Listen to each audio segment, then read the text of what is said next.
Bag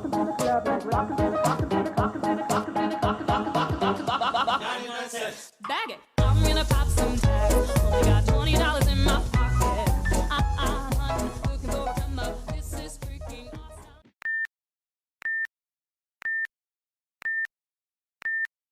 Salut à tous! Aujourd'hui, nouvelle théorie sur les Skrulls. Dans la seconde scène post-générique de Far From Home, nous découvrons que Nick Fury et Maria Hill étaient pendant tout le film Talos et sa femme. La première question à se poser est depuis combien de temps les rôles sont échangés?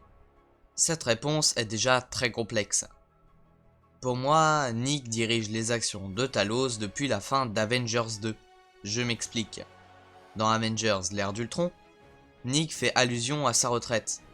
Depuis, je pense qu'il a contacté Talos pour le remplacer. De plus, comme lui aussi connaît Carol Danvers alias Captain Marvel, Talos a eu le réflexe de l'appeler avec le transmetteur à la fin d'Infinity War. Continuons. Si Talos et sa femme sont sur Terre, il y a sûrement d'autres membres du peuple, comme des gardes du corps qui y sont aussi. C'est-à-dire qu'il est possible que certains personnages du MCU soient des Skrulls. Je repense d'ailleurs à l'ancienne théorie disant que le général Ross en est un. De toute façon, même si d'autres Skrulls sont sur Terre, ils vivent en parfaite harmonie avec les humains et sont tous bienveillants. À moins que d'autres, peut-être traîtres du peuple, envahissent la Terre. De plus, leurs pouvoirs leur permettent de se transformer en n'importe qui, même en un autre Skrull.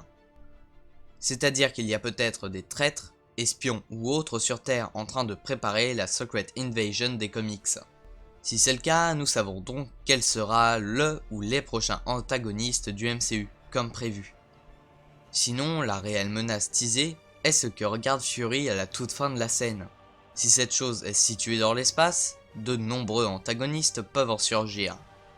Il s'agit peut-être de Galactus, un vaisseau d'Annihilus, une machine à voyager dans le temps pouvant amener Kang, voire même la Toile. La Toile, c'est un objet qui réunit de nombreuses dimensions du multivers, un moyen d'amener les X-Men ou les 4 Fantastiques, et qui fait, comme par hasard, partie du Spider-Verse. On peut aussi émettre l'hypothèse que ce soit le Nexus des réalités. C'est, tout comme la Toile, un moyen de se déplacer à travers les dimensions. En plus, celui-ci a déjà été teasé dans Thor 2 The Dark World, où l'on peut voir écrit Nexus of Reality sur le tableau d'Eric Selvig. D'ailleurs, dans les comics, celui-ci est protégé par Man-Thing, c'est-à-dire l'homme-chose en français. Bien tombé, celui-ci est aussi teasé dans Thor Ragnarok, de la même façon que Beta Ray Bill. Bref, le Nexus n'est pas une hypothèse à écarter. Comme vous le voyez, une scène qui peut paraître humoristique est très importante.